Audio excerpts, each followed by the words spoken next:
హైదరాబాద్‌లోని పెద్దమ్మ తల్లి చరిత్ర. హైదరాబాద్‌లోని జూబ్లీ హిల్స్‌లో ప్రసిద్ధ పెద్దమ్మ గుడి కథ ఇది. పెద్దమ్మ అంటే తల్లుల తల్లి, శక్తి స్వరూపిణి.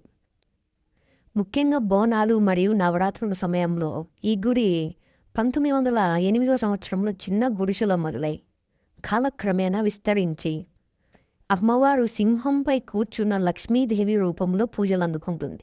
భక్తులు ఆమెను స్థానిక సంరక్షకురాలిగా, సంపద ప్రదాతగా భావిస్తారు. అసలు ఈ పెద్దమ్మ గుడి కథ ఏమిటి? ఈ హైదరాబాదులో ఉన్నటువంటి జూబ్లీ హిల్స్‌లో పెద్దమ్మ తల్లి గుడి ఉందన్నమాట. 1908లో ఒక చిన్న గుడిసెలో స్థాపించారు. విస్తరణ మొదట చిన్నగా ఉన్న ఈ గుడి కాలక్రమేణా ప్రాచుర్యం పొంది 1993లో రాజగోపురం, ప్రధాన ద్వార గోపురం నిర్మాణం పూర్తయింది. సో ఈ రకంగా హైదరాబాదులో ముఖ్యమైన ఆలయాలలో పెద్దమ్మ తల్లి కూడా ఒక ముఖ్యమైన టెంపుల్ అన్నమాట. శక్తి స్వరూపం వచ్చేసి ఇక్కడ పెద్దమ్మ తల్లి స్థానిక సమాజానికి శక్తివంతమైన సంరక్షకురాలు మరియు సంపద ప్రదాతగా పరిగణించబడుతుంది. ప్రత్యేక రోజులు మంగళవారాలు, శుక్రవారాలు, నవరాత్రులు వంటి రోజుల్లో ప్రత్యేక పూజలు జరుగుతాయి. ముఖ్యంగా బోనాలు పండుగ సమయంలో బోనాలు, ముఖ్యంగా పెద్దమ్మ బోనాలలో వేలాది మంది భక్తులు ఈ గుడికి వస్తారు. ప్రస్తుత రూపం ఎలా ఉంది? ఈరోజు హైదరాబాదులో అత్యంత ప్రసిద్ధ దేవాలయాలలో ఒకటి. ఇక్కడ భక్తులు పెద్దమ్మ తల్లిని దర్శించుకుని తమ కోరికలు నెరవేరాలని ప్రార్థిస్తారు. ఈ గుడి మరియు పెద్దమ్మ తల్లి చరిత్ర గురించి తెలుగులో వివరించే పాటలు అనేకమైన భక్తుల పాటలు భక్తి రూపంలో పాడడం చూసాం మనం. సో అంతేకాకుండా ఈ పెద్దమ్మ గుడికి చుట్టువైపులో అట్లా మెట్రో కావచ్చు, హైదరాబాదు సంబంధించేటువంటి గవర్నమెంట్ బస్సులు కావచ్చు, ప్రతిదీ సదుపాయంలో ఉంటుంది. Main CBI office Jubilee hills 55 road నంబర్లో ఉంటుంది. ఇక్కడ ప్రతిరోజు నిత్యం అమ్మవారికి అభిషేకం జరుగుతుంది.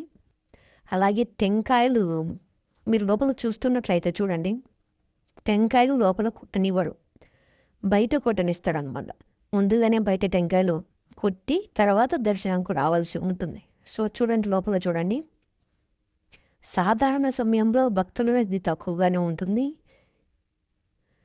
ముఖ్యంగా మంగళవారాలు, శుక్రవారాలు, ఆదివారం చాలా రద్దీగా ఉంటుందన్నమాట. సో ఆ సమయాలలో కాకుండా మిగతా సమయాలలో మనం దర్శనం చేసుకోవడం చాలా మంచిది. ఇకపోతే టైమింగ్స్ వచ్చేసి ఉదయం 6 గంటల నుంచి మధ్యాహ్నం 1 గంట వరకు గుడి తెరిచి ఓపెన్ చేసే ఉంటుంది. మళ్ళీ తిరిగి 3 గంటలకు ఓపెన్ చేస్తే రాత్రి 8 గంటల వరకు ఓపెన్లోనే ఉంటుంది. ఇక్కడ ప్రసాదాలు కూడా ఉంటాయి. సో బయటికి రాగానే ప్రసాదాలు కౌంటర్ నుంచి తీసుకోవచ్చు. ఇక్కడ ముఖ్యంగా ఇక్కడ చూడండి, ప్రతి ఒక్కరూ రూపాయి కాయిన్స్ కానివ్వండి, 5 రూపాయల కాయిన్స్ కానీ నిలబెట్టడం జరుగుతుంది. ఇక్కడ అమ్మవారు కూడా చరిత్రలో ఒక నాణ్యాన్ని నిలబెట్టినది అనేది ఒక ప్రసిద్ధి ఉంది ఇక్కడ. సో ఆ విధంగా భక్తులు ఒక నాణ్యం నిలబెట్టి చూడండి, అమ్మవారి లోపల హారతి. సో అట్లా చూడండి. సో అట్లా నాణ్యం నిలబెట్టి వాళ్ళ మనసులో ఉన్న కోరికను కోరుకుంటే నెరవేరుతుందని భక్తుల అంచనా. ఇక్కడ చూడండి, టెంకాయలు భక్తులకు మనవి టెంకాయలు బయట కొట్టి తర్వాతనే దర్శనం చేసుకోవాల్సి ఉంటుంది అన్నమాట. చాలామంది భక్తులకు తెలియదు, ఫస్ట్ టైం వచ్చే వాళ్ళకు. ఇక్కడ వచ్చేసి స్లిప్పర్ స్టాండ్ ఉంటుంది, అలాగే వెహికల్ పార్కింగ్ సదుపాయం ఉంటుంది. చూడండి, ఇక్కడ అమ్మవారికి కొబ్బరికాయలు మొక్కు చెల్లించుకొని భక్తులు ముందుగా కొబ్బరికాయలు కొట్టిన తర్వాత దర్శనంకు వెళ్ళవని మనవి. సో ఈ విధంగా ఉంటుంది అన్నమాట. చాలా పీస్ఫుల్గా ఉంటుంది, చాలా పాజిటివ్ వైబ్ ఉంటుంది. ఇక్కడ వచ్చేసి గోశాల చూడండి. ఈ మధ్య కాలంలో ప్రతి దేవాలయంలో గోశాల అనేది మొదలుపెట్టారు. చాలా సాంప్రదాయంగా గోశాల అనేది కంపల్సరీ ఉండాలి. మనకు గో సంరక్షణ అనేది చాలా ముఖ్యమైనది. ప్రతి దేవాలయంలో మనం అలా ఉంచడం చాలా సాంప్రదాయం అన్నమాట. ప్రతి అష్ట దైవాలు వచ్చేసి కొవ్వులోనే ఉంటాయి అన్నమాట. సో చూడండి, ఇక్కడ వచ్చేసి ఎదురుగా స్లిప్పర్ స్టాండ్స్ ఉంటుంది, పక్కనే వాహన పూజా కార్యక్రమాలు చేస్తారు. Thank you.